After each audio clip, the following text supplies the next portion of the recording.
electricity. And they're also the company that funded it is looking at, and it's for space exploration, of being able to, and our NASA group is looking at them to possibly put it on the moon to generate power to have there because of once you turn it on, it just runs forever between sun and dark, the Oh yeah. battery. Oh yeah. A lot of advances in batteries and everything. You've only got to look at the last 20 years. Hey, speaking of NASA, did any of you two watch the I suppose you wouldn't have, Robbo, asking a silly question. Seeing if you watched the SpaceX rocket do a test flight today. No. Let's just I say missed it. he didn't How land far in to, one. What? how far to get this time? It got the full distance. It got all the way down. It went to do the landing burn where it fires back up, going from that to that level like that. Yeah. And it fired up one of the motors, and then the others tried to fire up, and the whole rocket just exploded. Jeez. Yeah. Poor bugger's So- not much. He's not having much luck with that, is he? Yeah, well, see, the thing is, right? They're not even the tech that they've put in. That was SN11. They've landed 2 rockets before that, pretty successfully. Like some of them didn't land dead straight, but they still landed. The next one that they're going to be launching is SN15. They're not even bothering with 12, 13, and 14 because it's all old tech. They've got some new tech in the 15, and it's something to do with the new propulsion system they've got for the reburn when they flip it back over to land. Oh, And they It's called R&D. Yeah, they need to look at bloody Jet Jackson and all of those to see how it's done. All the old cartoons, you know. yeah, I think that's what he's Buck basing most of Rogers. them on. Flash Gordon. Yeah, Flash Gordon. Flash Gordon never had any trouble landing a bloody rocket. No, but they didn't land vertically. They just came in and landed like a vehicle and skidded across all the rocks and thing of, what was it, Mongo? Yeah. No, I reckon it's how Elon Musk gets rid of his old rockets, you know? All the rockets that he's not going to use anymore, they seem to just mysteriously blow up. It's like, it's easier to get rid of scrap than a whole rocket, isn't it? Well, probably tax deduction anyway. Yeah, that's right. I commented on their video this morning. I was like, this is seeming like another way for Elon just to get rid of his old tech. Blow it up. Give everyone a show. Well, if they learned something from it, then that's the price of exploration in R&D. Yeah. And it wasn't like Henry Ford that he didn't invent the automobile. He didn't invent the internal combustion engine. They've had them for years before that. But And he made one that was cheap enough for the common person to afford. Yeah.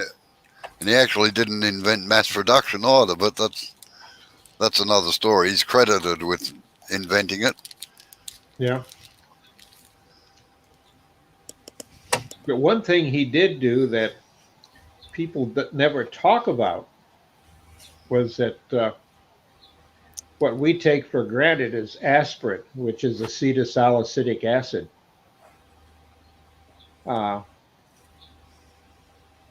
He needed rubber for tires, and it was a very tiresome job, no pun meant, but being able to harvest the rubber from the plantations. And I think it was Africa he was going to grow rubber trees, and tried it in South America. He even tried it in the States here, but it didn't have the right kind of soil, and the trees grew, but there wasn't enough rubber, which is the sap from a tree, to make it worthwhile for production. It wasn't hot enough season, nor long enough. But one of the things that he found is that the people were from another plant or tree. They had this crust on the tree, and they'd scrape it off and they'd chew on it and they'd chew on the bark. And it was interesting because the rationale was when they had headaches or fevers, they would do that. So he got it and brought it back, and he took it to a pharmacist and had them analyze and figure out what it was. And it did. It actually caused the blood vessels to relax, because that's where your headaches come from. They constrict the blood flow. And lo and behold, he had little packets all over his factory, dispensers where you could take a packet of powder and it would get rid of the headache from all the noise in the factories. And this is during the Model A Ford, the Model Ts, and then the A's. Then he had someone, they tried to duplicate it elsewhere, and he put a business together. And that's what we call aspirin today. Mm-hmm. The fundamental ingredients, and they're all natural, but he used it to cut the headache from the workers because they were complaining about headaches from all the noise that was going on. Because it was mostly, the car was wood, had some metal frame to it, but they were still getting serious headaches. Yep.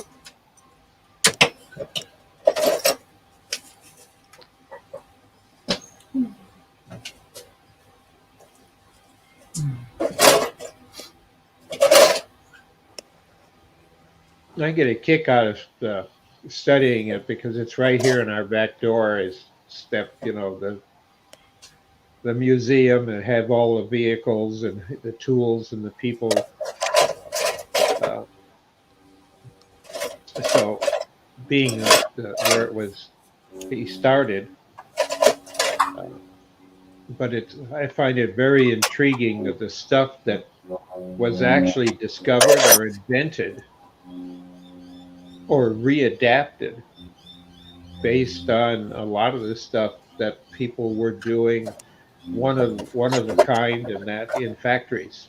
Because Yep. originally you could buy a car, but you couldn't buy a replacement part because the car was handmade part by part. You'd That's have to right. have the whole part made from scratch.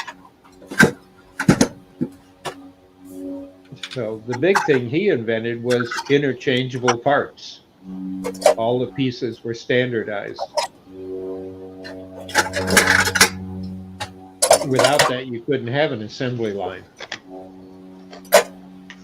You Geez, could you're in noisy. wood, but Noisy when it bugger, came Dry. down to metal, it was a Yeah. problem. You got a mute button? I know. Don't worry, I'm reaching for it.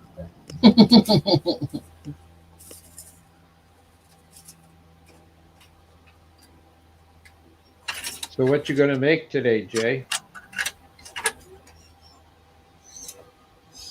I'm unmuted, am I? No. Yeah, I am unmuted now. I've got a piece of redwood, but I'm going to use a faceplate to hold it on because it's got a bit of an uneven surface on one side. Honestly, I'm just trying to find a small enough drill bit. The only drill bit I've got at the moment is way too big for the screw.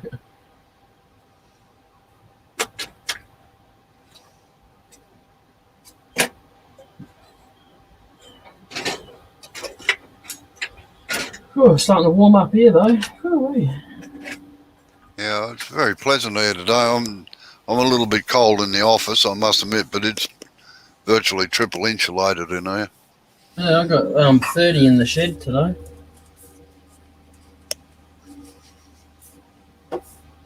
It's a nice, typical autumn day here, about 22, sunshine. Yep.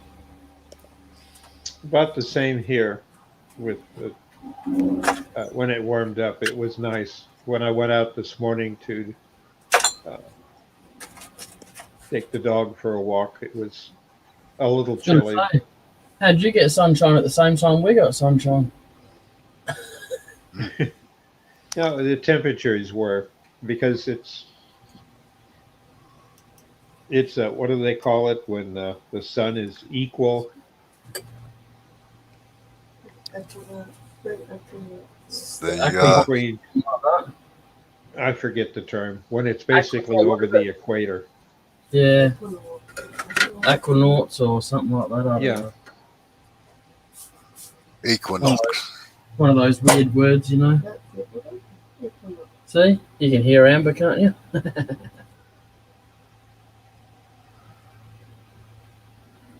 Well,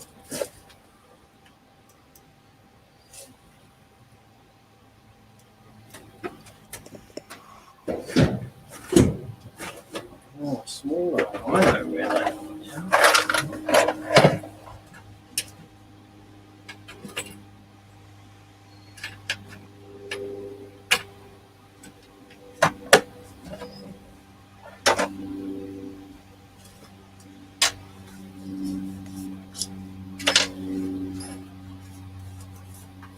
So I'm kind of just waiting for my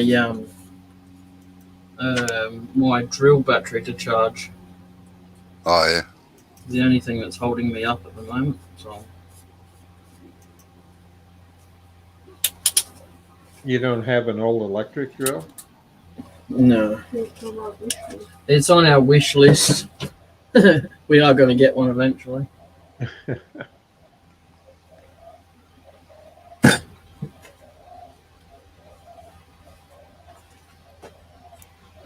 I'll just chuck a small piece on there for now to kill a bit of time while this does its thing. Getting pretty bored.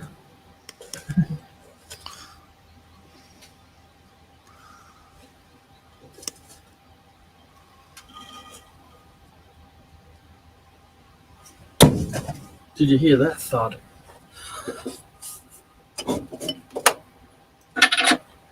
So is there an ETA for your lathe?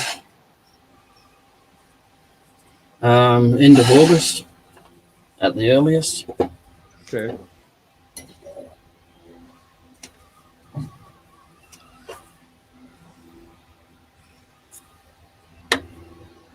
You're going to have to get your second shed up by then. Put it in. I'll have that up in a couple of about a month and a half. It's got 3 doors on it. It's got 2 doors like this one's got, and then another one on the side. So at least I can use the 2 doors to get the lathe in. And You got enough electricity outside for it? I'm going to get a variable speed for it, and then that'll convert it down to single phase from 3 phase. No, converter from single phase to 3 phase. Yeah. Isn't that what I just said? The lathe is, No. the lathe is 3 phase, isn't it? Yeah.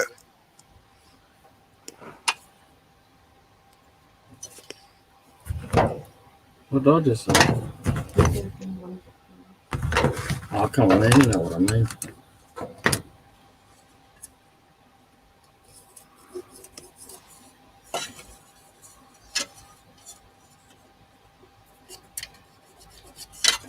Yeah, my lathe, the big lathes here are 3 phase. Yeah, no, We I'll got be the box running off of a extension cord. I'll go and buy a heavy duty extension cord and 4 plug or something like that in the shed. It's pretty much as good as Just a make sure you get it big enough. You don't want to overheat it. Yeah, that's why I was going to go for a like a 15 or a 20 amp cord, and then if I have to get the plug, get it. Well, most of the plugs here are they're only 10 or 15 anyway. So if it's a 20 amp, it'll have to be replaced there too. Well, Robo ought to know what size it takes.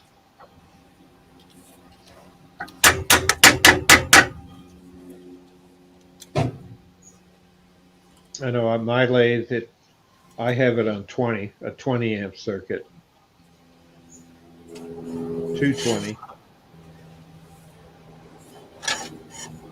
And then the phase inverter, whatever it is, controller is actually mounted to the headstock. That's how it's typically done here to make it so as it's three phase. Yep.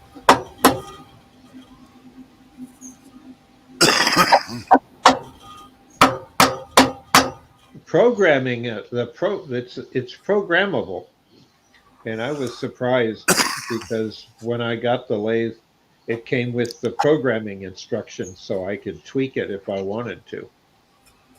Yeah, And most of them do these days. yeah, I tweaked mine in the programming a little uh, because I wanted a slower speed, but I didn't need any torque on a slow speed. I wanted it so I could put a paint or a finish on it and just have it rotate slowly while it dries. Yeah, So the speed that it was when I got it, its slow speed would still get the finish on me.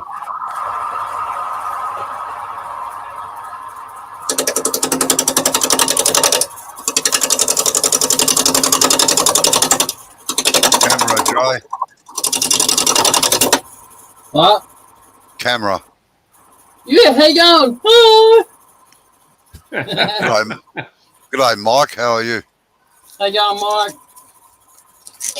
You have to ask the producer to move the cameras around. No, not lathe problems. It's just getting a three.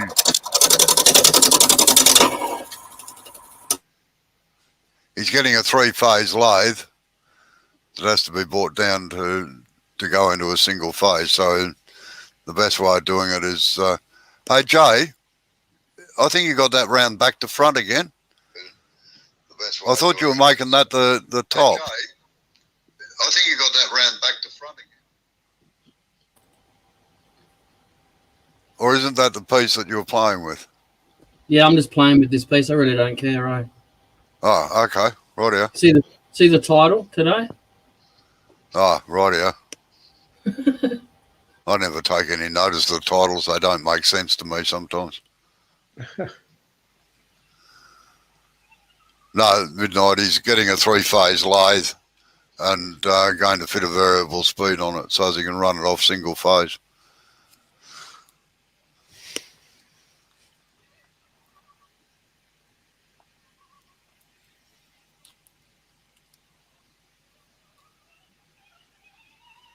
But that's something here, unless you have got a background in electricity, people just don't understand it. They just say, I plug it into, 220 because the box itself does everything. But where you actually have in your shop three phase coming in, you don't need that phase converter. No. Oh, no, it shouldn't be too hard these days. Like most of them come with instructions and everything how to do it.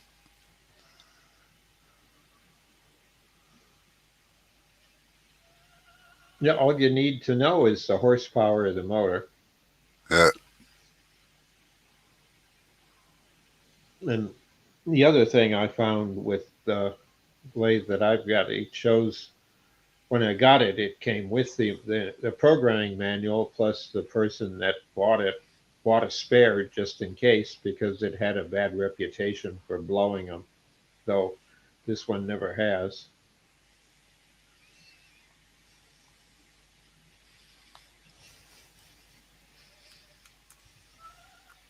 But now some of the new converters that are out, you can program them and you write the program into memory, and then you can have multiple memory storage. So all you do is open the back of the lathe and bring up program 6, and that's what it Yeah. changes to. But they aren't going to tell you, the manufacturer, about it or how to do it, only because they charge you for that.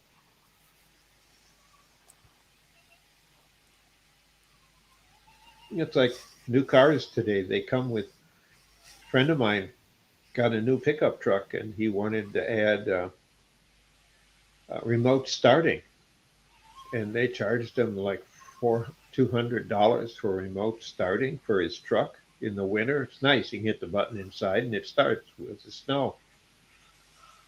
All they did was plug their computer in under the dash and turn it on because it was already installed in the software for the car. Yep. You know, he had it all along and didn't know it. But you've got to have the equipment to do it, you see. That's the whole point. Right.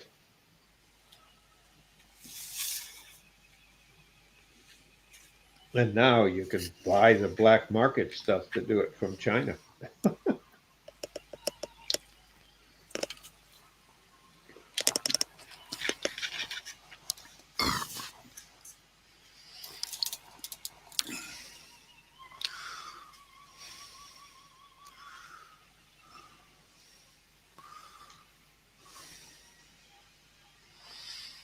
Except like early computers, the password was password from the factory.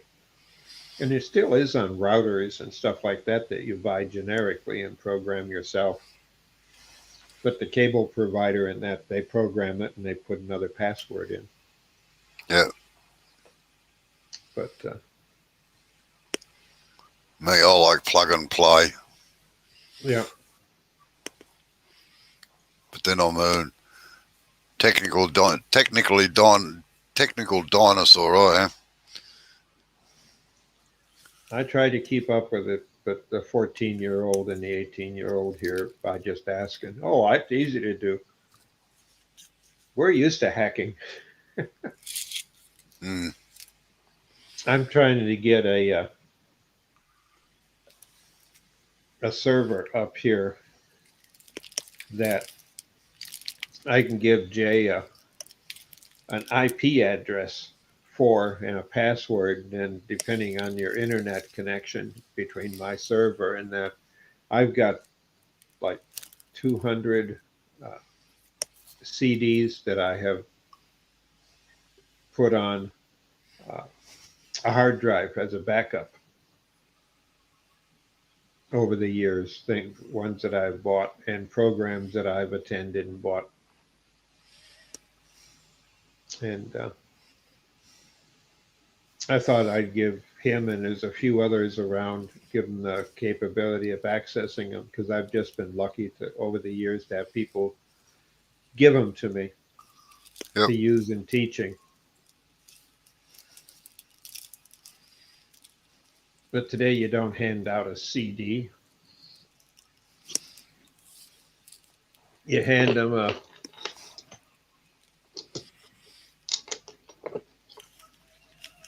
it's ridiculous. This little thing. Yep. I can put a full wood turning CD on, and it just plugs in your USB port. Yeah, I must admit I've been lost without memory sticks. Yeah. But it's rather sad that your whole life comes down to a thing that's only 2 inches long, isn't it? Yeah. What I think is more interesting is what's it going to be like when our grandkids, if we still have a society and a planet to live on, what's it going to be like then? The way things keep getting miniaturized. They'll have that implanted in their hand or somewhere, yeah. And they'll be able to dial it up by talking to it, you know. Yeah.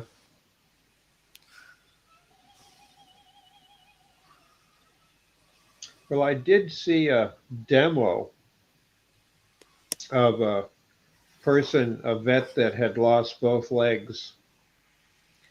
And he's working with some university so he could walk again, and motor controlled by the brain. Yep. And it's amazing. Well, a lot really of prosthetics. Amazing. Yeah, and the brain itself controls it. A lot of prosthetics are controlled by nerves. Yeah. Like arms and things like that. Yep. I didn't know how much until this last time I was in the hospital and last week, last time. Uh, while I was waiting for a scan of some type, uh, this guy, probably in his 20s, come, you know, he had just got out of one of the machines that I was next on, and here he is with two artificial legs, and he's up and walking without a cane. Yep. It's a little clunky like a robot, but he's one of the people who are testing it, and you know, getting the feed. The big problem is getting the feedback back to the right part of the brain to control it. You remember the cochlea ear Hmm. transplant? Yeah. They're Invented in very, Australia. very, yeah, they're very common now. Yep. Got a friend that's got one.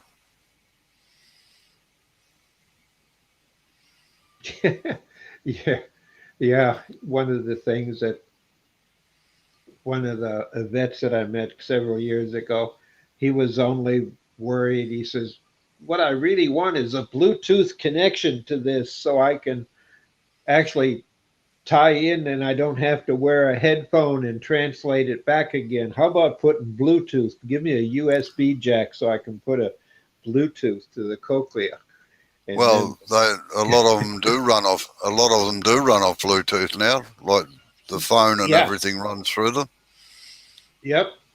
He just couldn't get one because it was still, at least here, way too expensive. In the VA,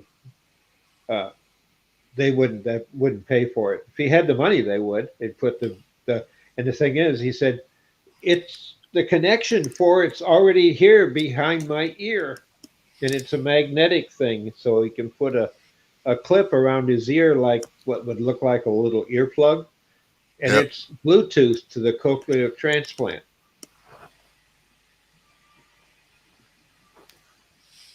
I've got a friend that's got hearing aids that work off Bluetooth. Like he can answer the phone without having to pick it up or anything. Yeah. I'm just getting used to that. I got a set of a matched pair of these that were given to me for Christmas, in a little case with the charger and all. Yeah. Uh, except that these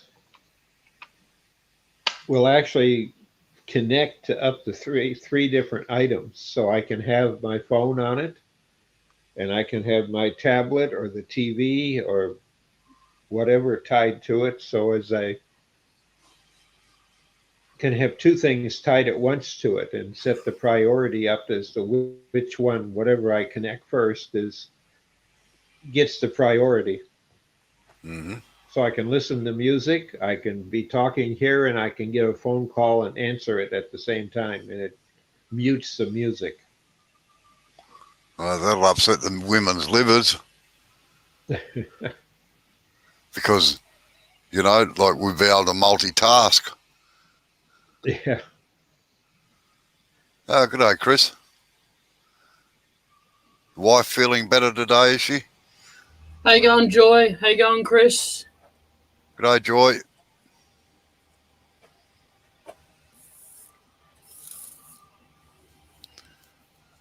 And Joy, balls to you too.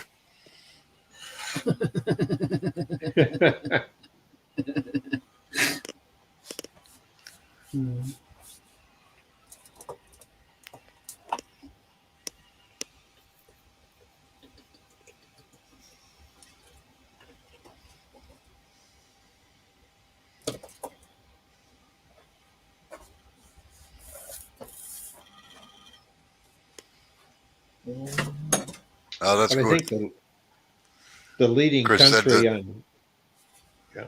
Chris says that everybody's on the mend there. That's good. Oh yeah.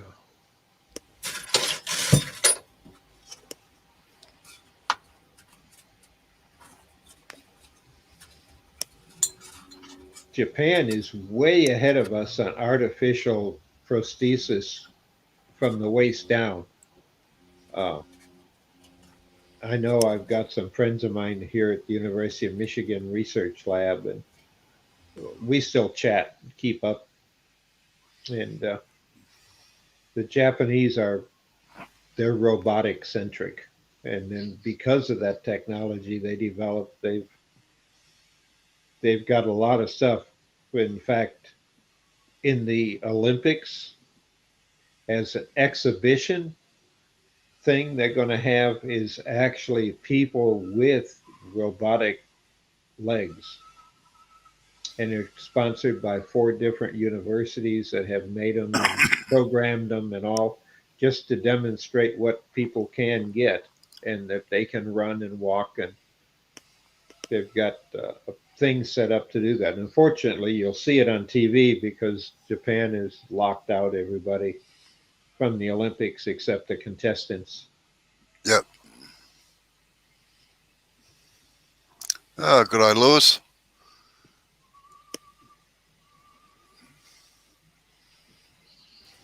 How you going, Lewis?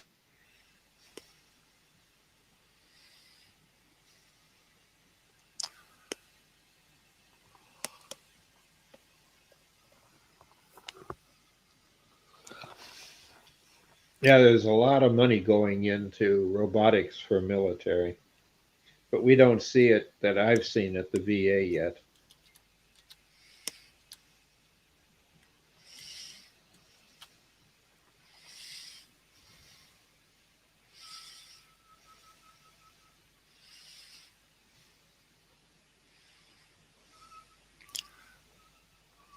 Hey, this is good, Jay. I can type things in there and you get blamed for them.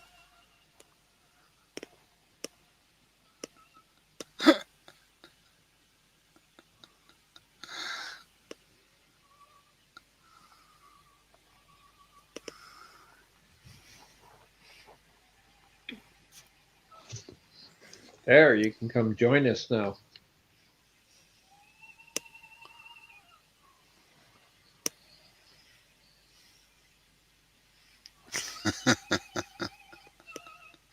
Lewis reckons he's a good person not to know.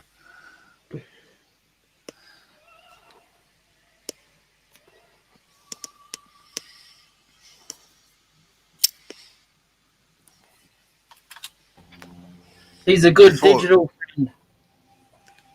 yeah. Oh, isn't that fun? Lewis reckons he's doing books. Yeah, isn't that fun? I bet your wife's getting jealous. Who's?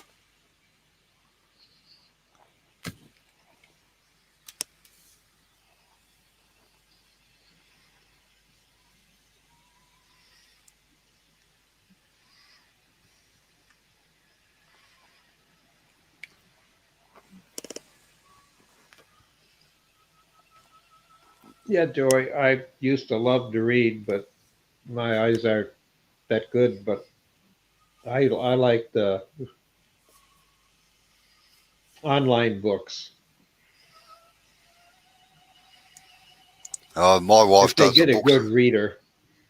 Yeah, my wife does the books for me, and I can't get away with anything either, Lewis.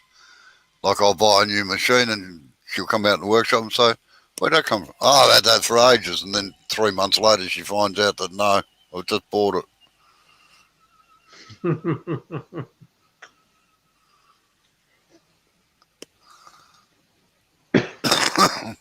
Accountants don't like that. No, my wife's an accountant, or was an accountant.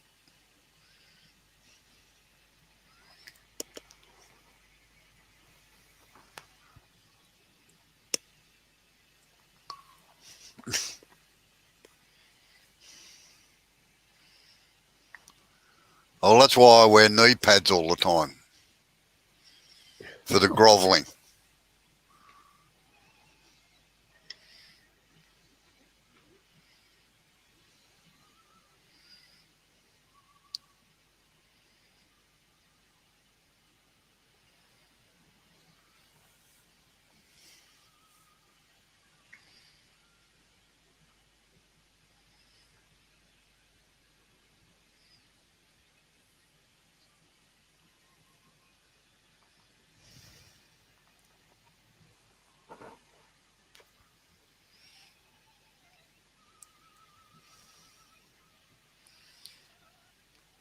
I always reckon I should have been in government department. They seem to get whatever they want, but private enterprise, you've got to justify it.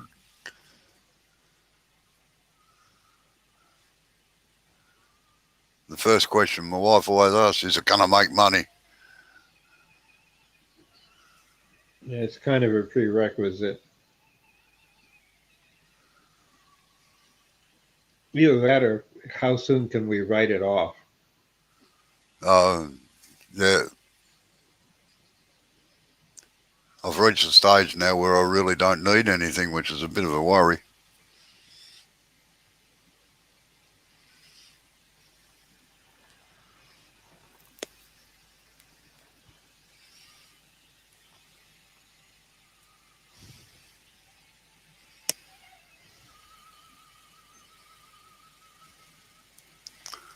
So she buys lots of shoes then, does she, Chris?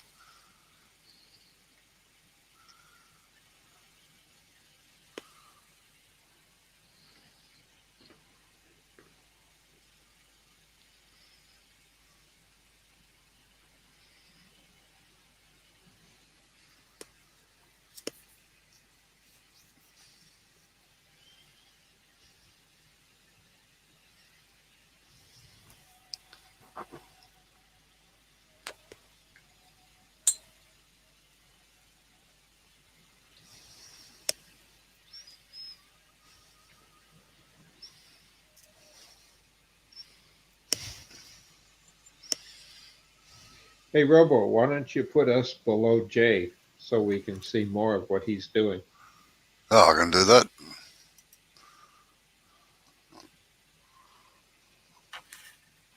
He's the star of the show.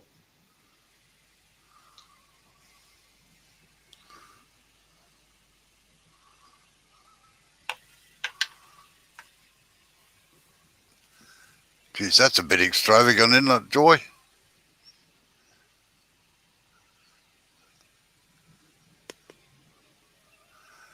Dig a hole in the backyard and fill it full of water for them.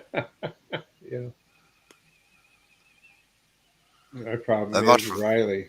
The dog here likes to jump in the tub with people who are in it, and that's a big splash.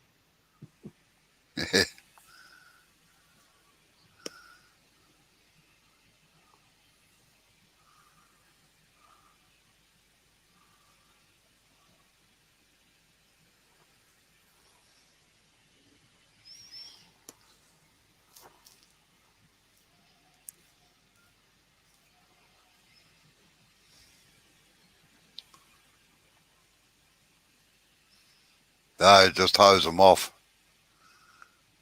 and then stand clear while they shake themselves dry. Yeah, yeah.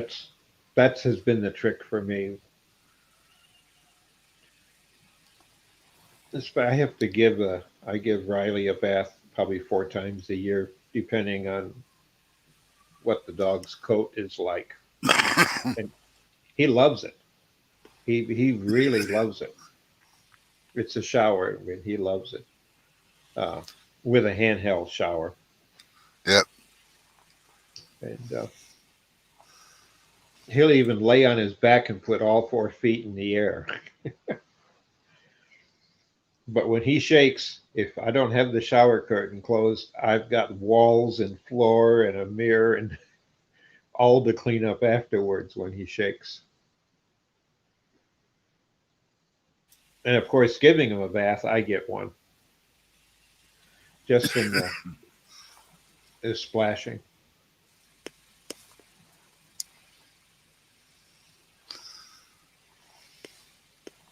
All right, I'll be back in a few minutes. I've got to go and check on something that Bill's doing. All right.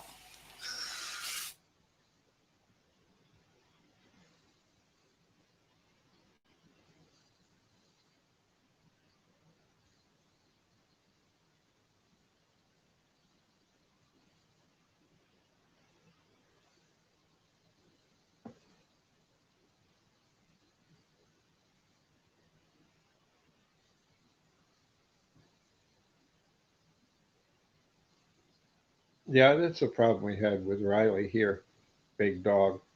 But if you don't get him dry, the first thing he does is run and wants to jump on my bed wet. So it's like, close the door.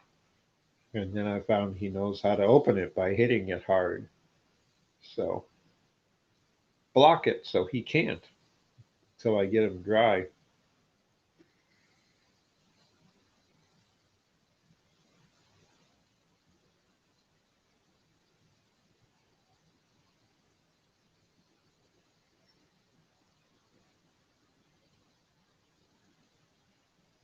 I'd never seen even well in Alaska. I had huskies. I had nine, and they weren't mine. They were my neighbors. But and he was a musher. But they were in a kennel in my yard because he raised them, and it was just a place to put them. And I used to you, take them out for a run now and then. But you couldn't make friends with them, or they wouldn't work.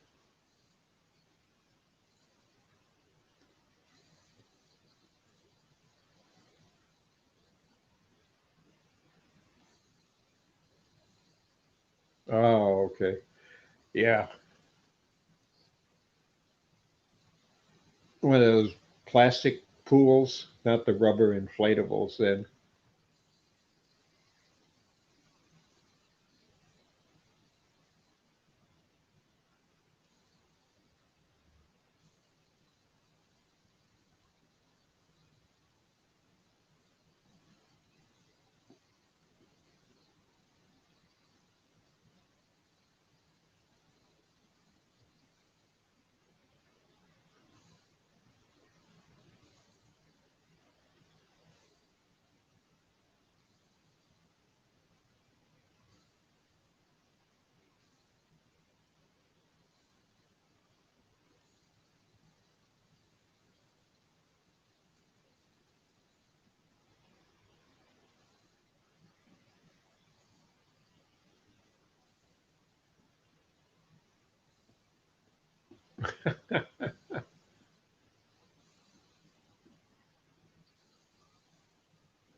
Sorry about that, gang. I just had a text I had to take care of from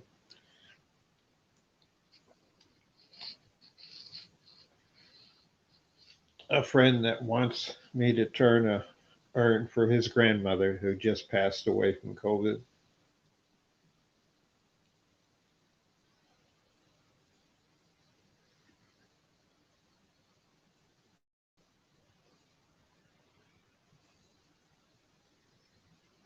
Oh yeah.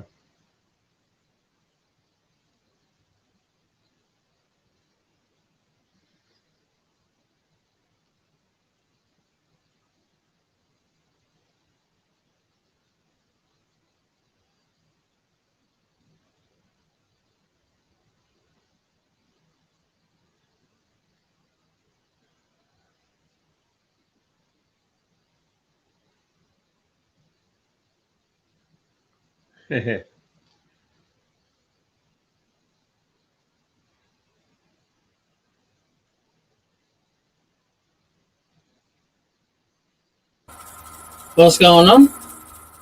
Well, if people's worried about you trying to join the funnel club.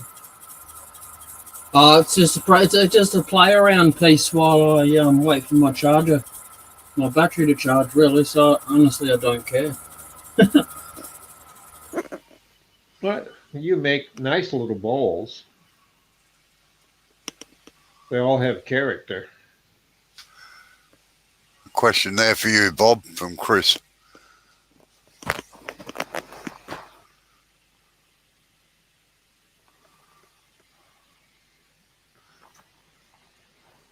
Uh no, I since I give them away, I don't do any fancy decoration or anything on them. The only thing when I do an urn for a vet, I get the little medallions for the branch of the service they're from, and I put that in the on the lid. But no, I don't do anything special. It's the nice thing about an urn, and not to sound sacrilegious, is you don't have to sand the inside because ashes don't care. And the other thing, another thing, now you don't have to coat the inside. I usually hit it with black spray paint to hide the fact that there's you don't have to be smooth. They even the commercial ones that you get that are mostly now made out of China, uh, they're not that smooth inside, but you don't have to. I never have. I don't care how many marks are on the inside of that because they say black spray paint hides it all. And the mortician is the one that transfers it. The, the family never see it. And if they do, some religious services uh, give pieces of the ash, in little pieces on tape, on a card, whatever, so they can give pieces to family. There's all sorts of traditions that I have seen. And I only got involved with this at Gulf War One. Well, it's been a long time ago. Uh, but yeah, the inside you don't have to worry about. It's totally inert. The ashes, not to sound crass or that, but uh, after cremation, they take what's left and grind to a powder anyway. But I'll tell you a trick if you're going to make one. Now you can make a fancy lid that goes on and make it fit. But just remember that it's going to be, with me, I always get the cheap Harbor Freight epoxy kit when they're going out, and I put that inside because that's what the mortician or whoever is handling that process can seal it with. Uh, it makes it much easier, the two tube epoxy resin, to put it down, glue the top down.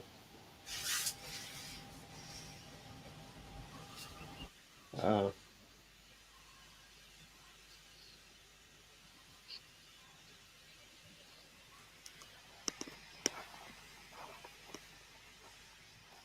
Yes, most urns are sealed, uh, though it depends, and that's up to the mortician to do in talking with the family. As I say, some people want to be able to spread the ashes. Like one of the godsons I raised, his family, he was in a serious car accident, and they wanted to be able to save the ashes. And at their family cabin, which he grew up at uh, during the summer months, they wanted that he fished in the lake, and big thing for the family with the kids growing up. They wanted to spread the ashes over the lake, and there you need to have a lid that you can screw on and off, but you don't have to do threading. I started and I gave it up. There's a trick. Another way to There's do it a is to another way to do it is to put an O-ring in the lid. Yes, Put but a put a rubber O-ring. I found a better way. And I forget the name of the fitting. It's a plumbing fitting out of plastic or the PVC or whatever they make them out of. And what it's for is a drain clean out. So you get this top and it threads into a fitting that's about 4 inches in size in depth, sometimes smaller. And it's just what we call a clean out fitting. You take a wrench because the top is square and you can put a Stilson wrench on it and undo it so you can have a drain clean out. And they're required. A lot of places you got to have them. And all I do is I cut the top off on the bandsaw, that square piece that sticks up, and I turn it around and I cut the bottom off to make it as thin as possible. So I have a top that threads into the bottom piece as a fitting, and that's what I make to go in the top of the urn. And then the wooden top that I make that goes on it fits on there, and you simply make it so that that screw-on fitting, that it's a drain plug, clean out, and 3 inches all you need, a 3 inch fitting, and the big box stores here, Lowe's and Home Depot, they're about $4, but you just make it thin enough so you can glue the top and bottom of the threads in, and now you can put a thread on it. And that way, if the family has need to access the ashes for some ceremony that they want to do at another time period, of which I've had people ask for that, and that's what I do.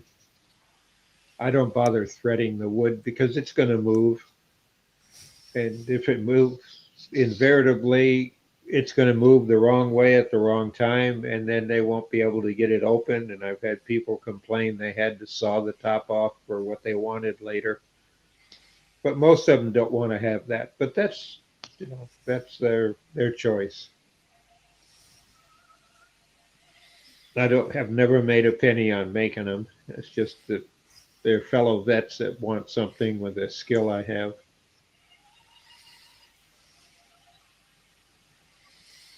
Oh no, the ashes are totally inert. There is no law against it. At that point, they're inert. No bacteria, nothing in it, because it's up there to 2,600 degrees or so is what the cremation process is. It's just a powder. It's ash. There's no bacteria in it, nothing.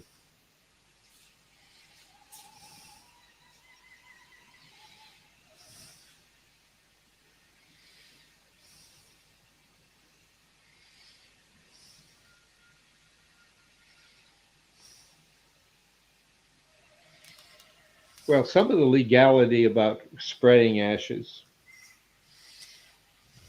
and that's argumentative because I've seen people have been to services where they have taken some and spread it. I've been to services of vets I know where they give the family members a little each in a little glass bottle, and then they seal it up again, or the little glass bottles handed out to them. and it's already sealed before the service, and then or the rest is taken and spread. But it's as inert as dirt. Actually, it's more inert than dirt.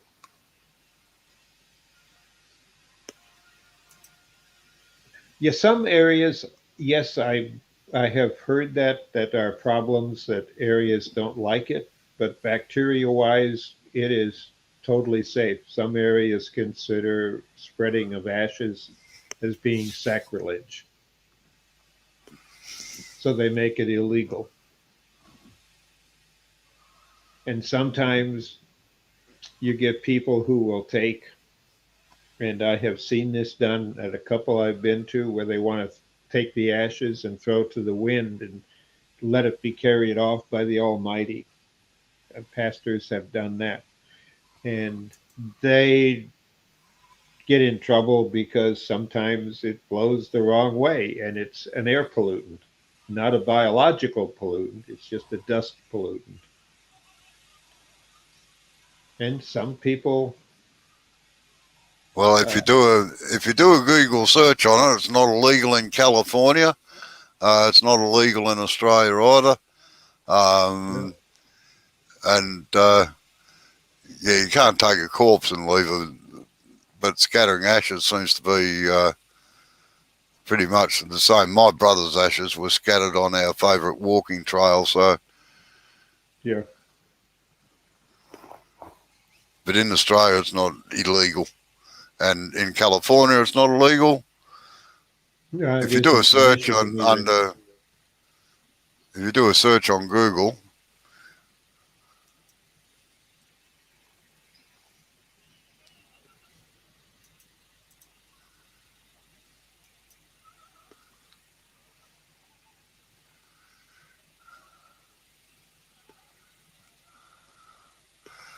in Canada, there are no actual laws associated to the scattering of cremated remains. Scattering is permitted on any Crown land, included in water, and a permit is not required.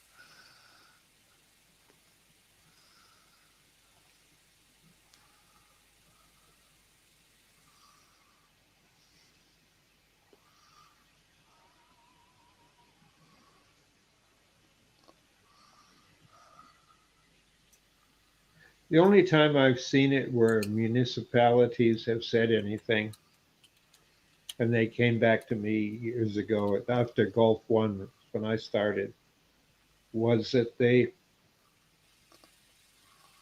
if you were throwing it, the big thing that some of the people would just take ashes and throw them in the air and let the wind carry it away. But the problem that they had is that they had to be downwind because other people were coughing and spitting and sputtering because they were inhaling the ashes as it was going by, because they didn't use their brain when they wanted to scatter it. They just wanted to throw it in the air. I've had pilots uh, who were pilots take them up in planes or helicopters and spread them, put them out the helicopter. Uh, in fact, I had one, oh, somewhere in the And early 2000s. It was a police officer, and that's how he wanted his ashes, because he was in a helicopter crash. And it, it was and in Coast Guard. Yeah, Coast Guard then. And they flew over the water is in the Great Lakes here. We got Coast Guard here in the Great Lakes, and they spread it over the lakes from a helicopter. and joy in New Mexico, no statewide laws exist that prohibit where you're able to store or scatter ashes. Cremated ashes are able to be stored in a grave, crypt, niche, urn, or any other container you prefer. So you can put them in the blender if you want to.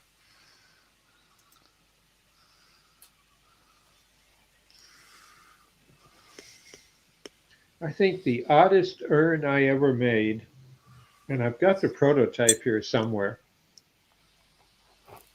was a flower pot. And it was an odd request because the man that had died, he was cremated, and they wanted to have his ashes buried under his favorite, and I forget the plant. It was a flower because a rose garden. It was roses, and he wanted to have it under in his rose garden. But the wife had sold the big house because it was a big house, like 5 bedroom. They had a big family, and the last 2 kids were still in college, but they lived at home. And as soon as they graduated from college, they were going to be living on their own, and they were selling the house. The wife was, and with this flower pot out of wood, and it looked just like a terracotta pot, a standard old, Home Depot flower pot when they used to sell them that way, that were terracotta. And that was interesting because I made one out of wood, and I made it look like a flower pot. And where it came out and came up with the upper lip, the first that from there down was there where the ashes were put. And I had a piece of wood that went in there that fit tightly, uh, to keep the ashes in the bottom of the flower pot shape. But the top part where the lip was, that's where she wanted it big enough to put in florist foam, the stuff they stick artificial flowers in to make them stand up, because she wanted to put them on the deck and then put flowers in it, and by season different flowers. But after they moved, they were going to move his prize roses to wherever they were moving to, because they were taking them with them, and they wanted to put the urn and everything and bury it under the rose garden as a tribute to him. First time I ever heard of it, and anyone else I knew did. But we made one and put it together for that, and it made newspaper pictures out in Portland where it went to. And it was perfectly legal to bury the wooden urn in the ground so it would decay. But I Well, had to make sure the finish I put on met the the standards of not polluting the soil. So I shipped it no finish. I had to turn it twice. The second one had no finish at all, so she just put wax on it, and that's what she wanted. And I got a nice well, thank you and a newspaper clipping out of it. well, my ashes are being spread in my backyard here and down the driveway because I figure that people have been walking over me for years, so they might as well continue to do it.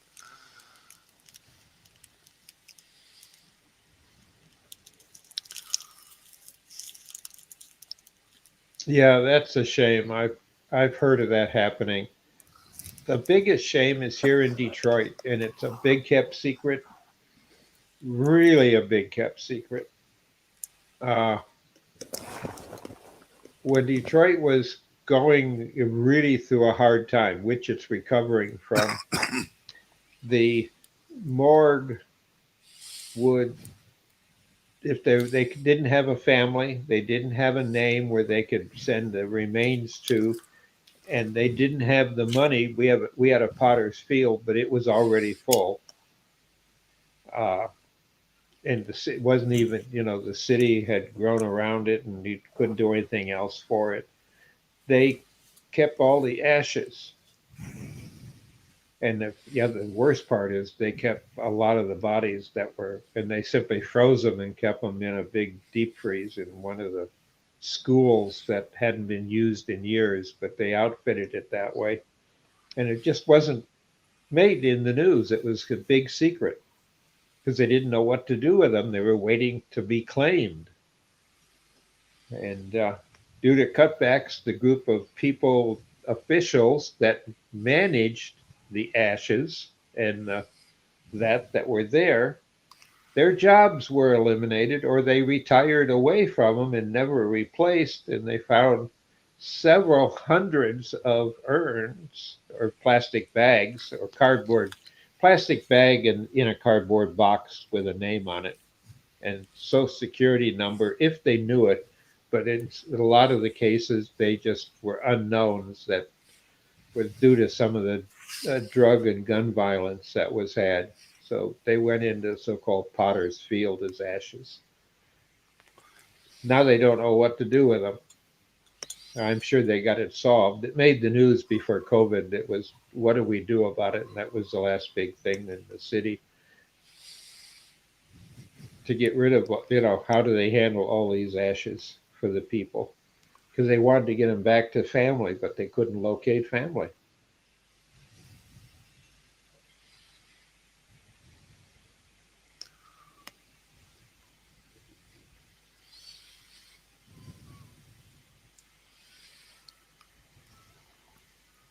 No, me, I've got it settled when I die. What's going to happen? I go to the University of Michigan Medical School and become a cadaver. If students can learn from me, then I would have done something after that, and then they're going to cremate, and that'll go back to my family to go and because I've got a place to be planted already paid for forever.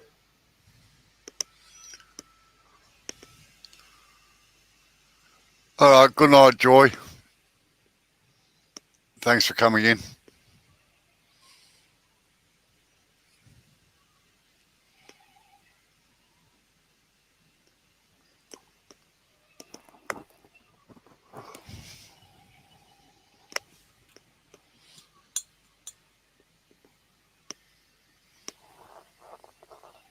Yep. Yeah. Good night, Klondike.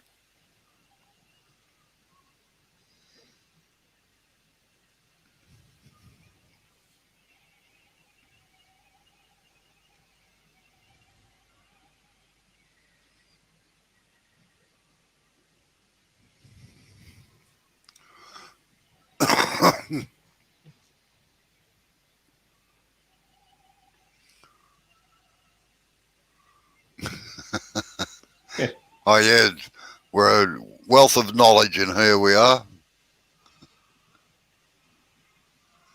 We solve all the world's problems. Yeah.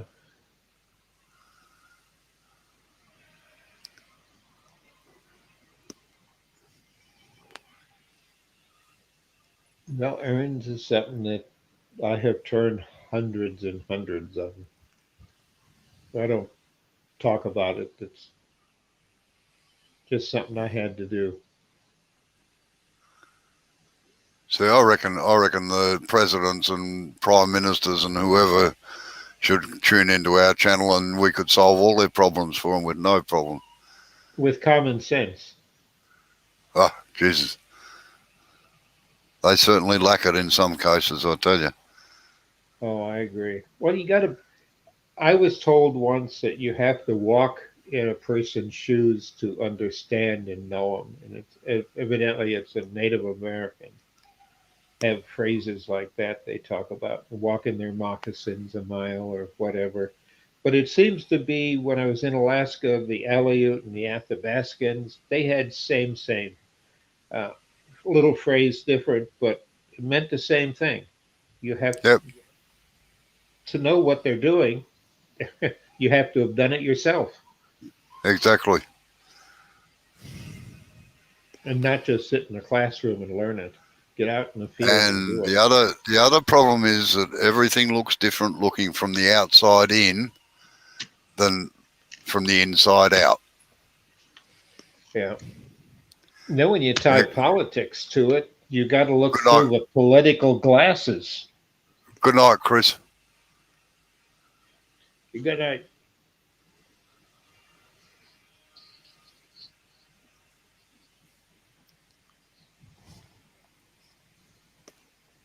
I just dislike politics. It's not that I dislike politicians, but just the idea that the way a lot of politics are done, whether it Oi, be in a local BFW club, a wood turning who's club, talking or about whatever. politics? Get out. Go on your bike. No, we're not talking politics. No, I heard the word politics. we're using politics as a noun. A collective group of people. Arseholes. Well, that sums up most of them, yeah. They just have an opinion. They're people that have an opinion, and they lobby and do what they want to get their opinion. They buy it. They can be very biased. They can be manipulated and controlled. You got it on. Yeah. And I could honestly, I'm going to finish this. And I'm not going to do any more today because I couldn't be stuffed. It's too hot. Oh, well, that's all right. You got tomorrow to do the other one now. That's Yeah, right. I've got to go myself. I've got to go myself too. So. Yep, Right. it's almost midnight here. All right. Appreciate you coming in. All right, I'll catch you later, Jay. See you later. Yep, See you later, too. Bob. See you later, Mike, if you're still on there. Yep, I get some sleep myself. Been up since early All right. morning. Thank you for coming in. Okay, see ya. Yep. Bye-bye.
So I've got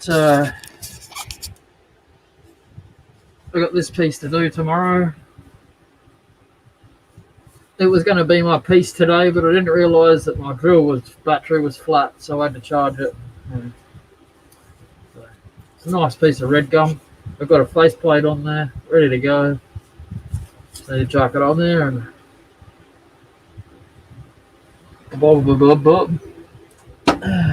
Bob's not my uncle, he's my friend.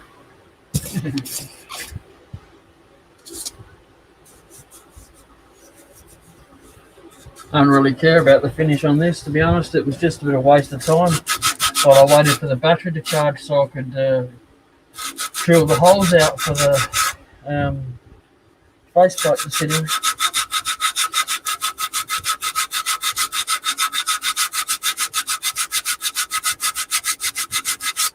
Just a bit of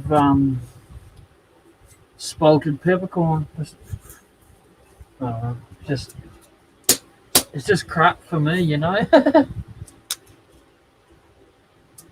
No, that's actually the wood that's weathered, Mike. That's what the burl looks like, or it may not even have been burl, to be honest. But no, it was burl. That's the outside of it there, the burl. So that's what got weathered and yeah, you know. And you got the blue, beautiful figuration on the inside there. Yeah, it should come up nice, I reckon. It's from those burls that Robbo showed a picture of that he's got on pallets.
Did you watch all of the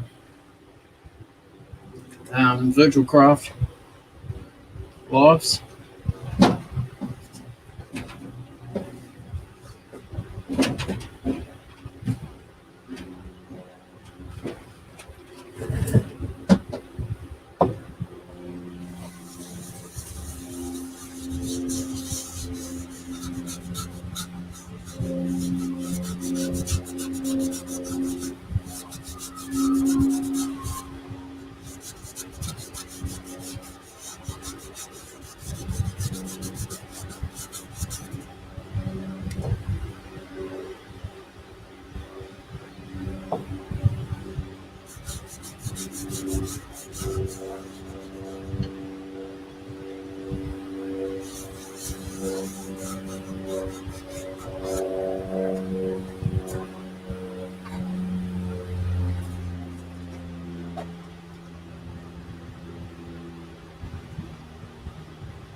Oops.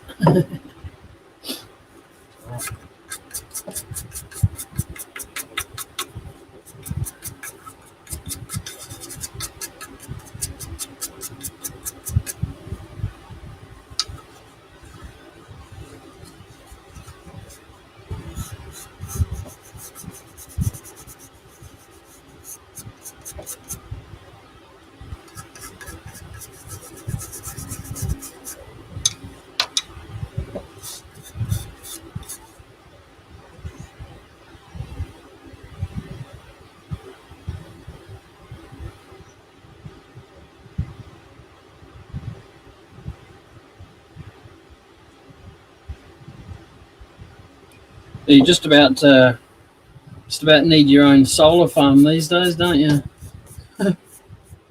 Price hikes are ridiculous. It's like everyone's at home. Let's put the price up.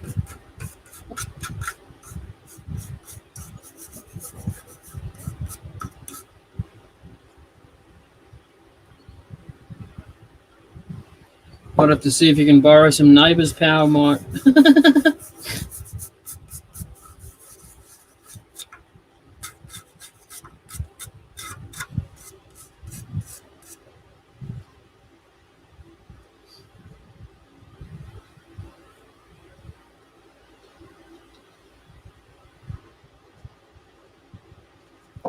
You might have to look at some alternative power sources.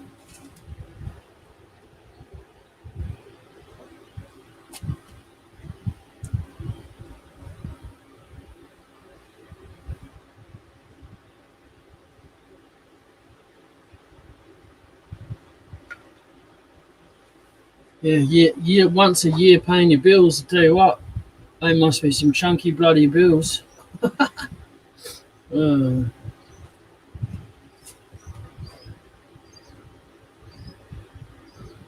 Is everything you got in your are your appliances all on electric, or do you have gas and electric?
There you go, nothing flash.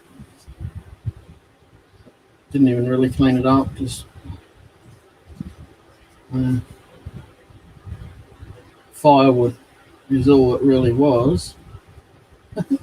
There's a little chunk of wood I had sitting around. I was kicking it under the bench and dragging it back out when I was cleaning it up, and then it was getting kicked back under the bench. So, finally got turned into something.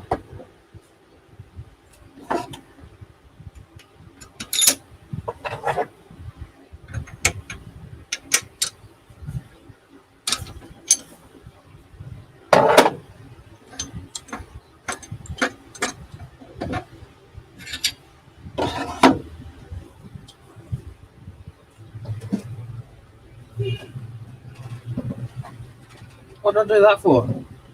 I do that every time. I take it off and then go, hang about a bit. I needed that on the bloody lathe. Fucking twat.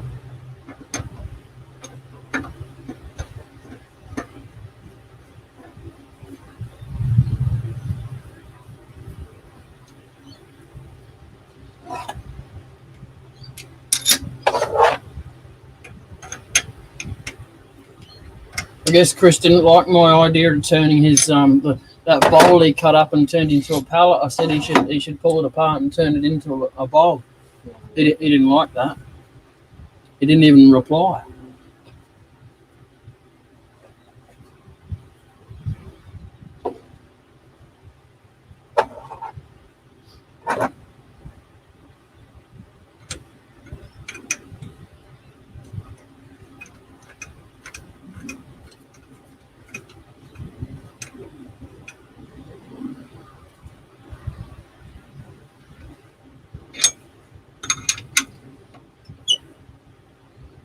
Yeah, thanks, Mike. It's yeah, it's got spalting in it, so it kind of does. It looks nice, but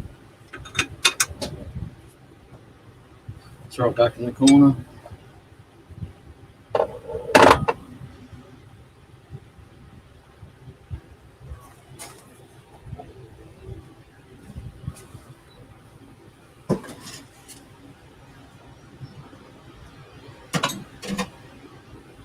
There we go.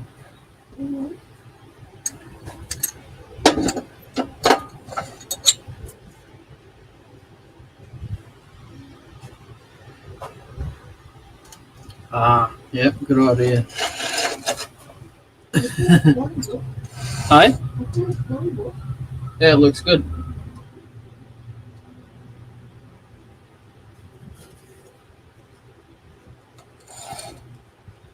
So much better because I can just get so much work done. Yes. I don't know how I'm doing this before.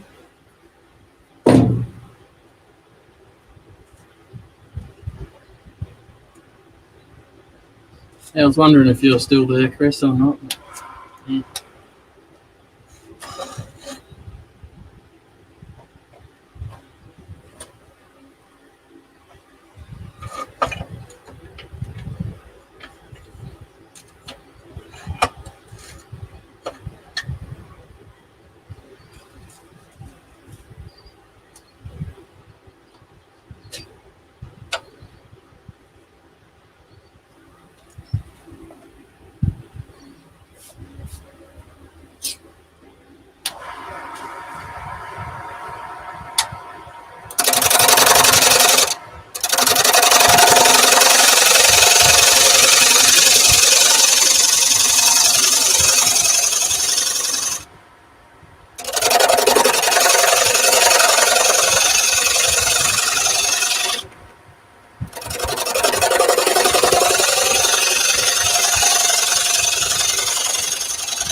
How you going, Tommy? Got the tail end of it today. I'm taking the tenon off.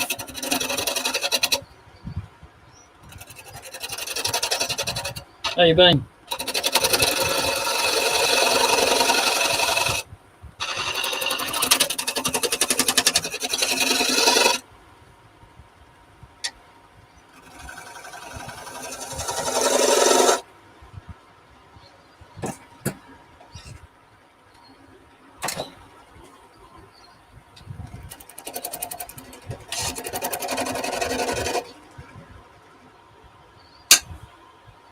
Don't do that.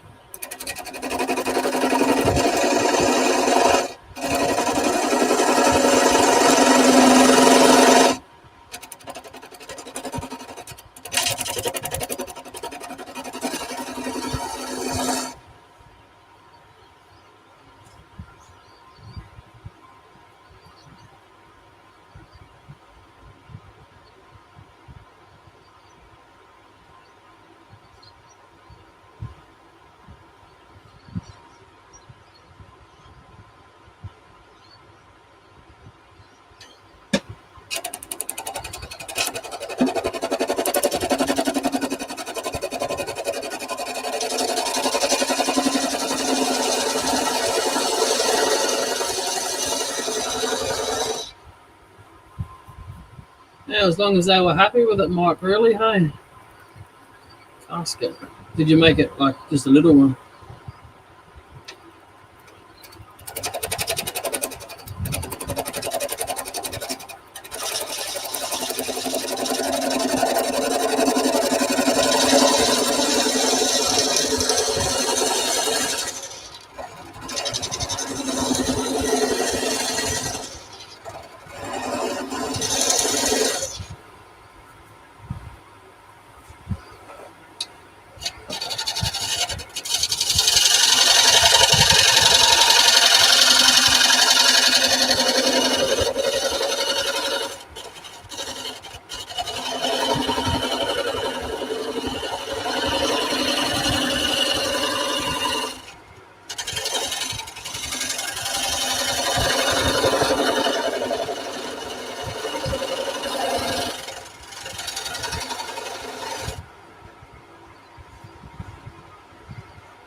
Oh, yeah.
Trying to tell you you're getting old, Mike, but your brain's not listening.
Yeah, this lathe that I'm getting, Mike, it's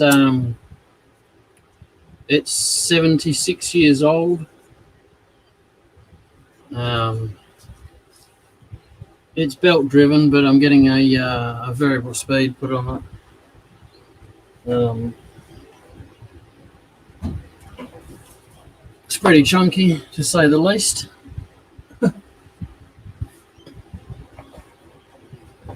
it's made. Oh, sorry, Tommy. The wood is peppercorn, but I was basically just biding a bit of time today because I meant to charge my drill and I didn't charge it, and yeah, I made this while I waited for it to charge, and it took a bit longer to charge than I thought it was going to. So,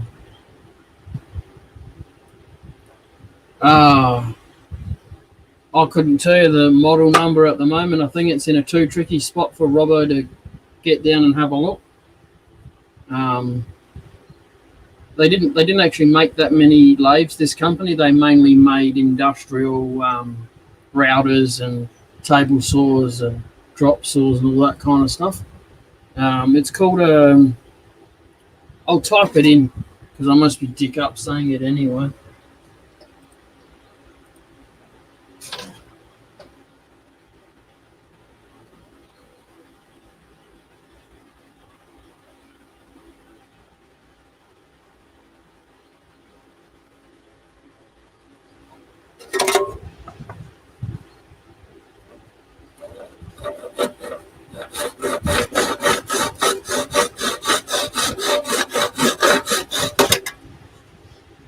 And from what I can tell, the company still is they're running, but they're not making those tools anymore.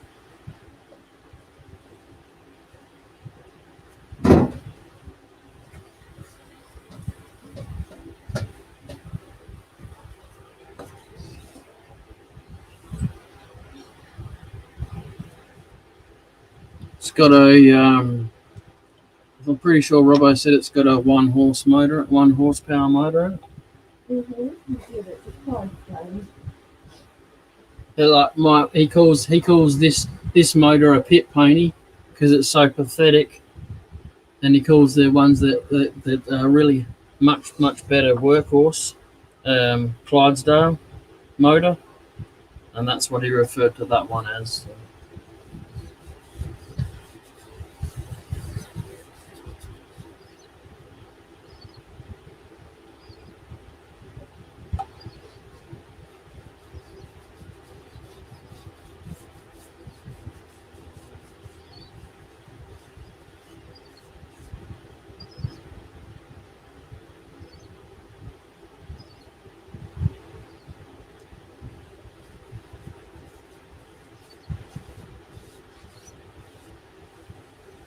It's a nice chunky piece of machinery, that's for sure. I was going to hire a ute over here and go pick it up, but it'll apparently fits in Sid's wagon when it's pulled apart. So he's offered to put it in his car instead of me hiring something.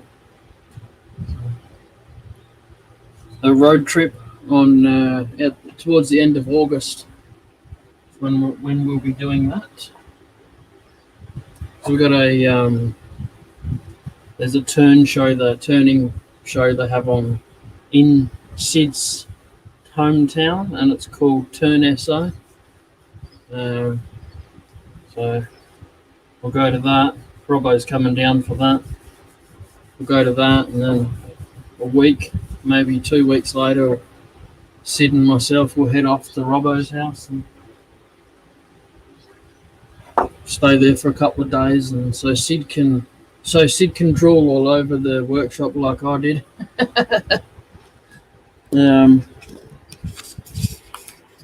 Yeah, basically just to pick up a lathe, but so Sid can see things, and should be interesting. And Robbo's already raised this lathe because it's too short. I'd have to sit down like the Indians do do some turning just about. So he's raised it with some wood, and yeah, it'll be interesting, to say the least. I should have my other shed by at the end of May by the latest. Yeah, it's definitely makes this thing here look like some cheap Chinese crap, doesn't it? And some. Yeah, I'm really hanging for the end of August now. Just going to hibernation. Until then, I'll be happy.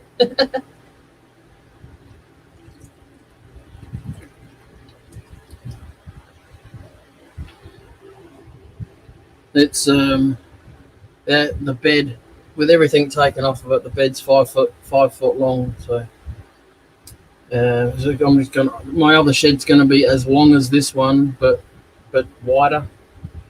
So plenty of room for it.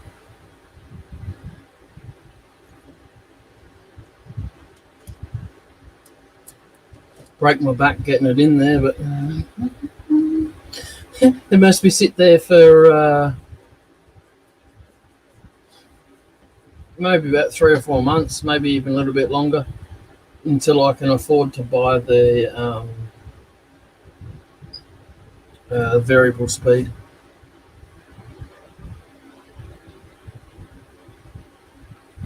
So I've got a couple of mates that have electrical licenses and stuff like that, so I'm not going to get them to do it because I don't think they're qualified to do that work as such, but I can at least ask them, see what they got to say about it.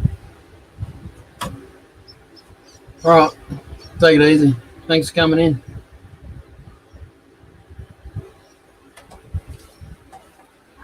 Tune in tomorrow to see this get turned.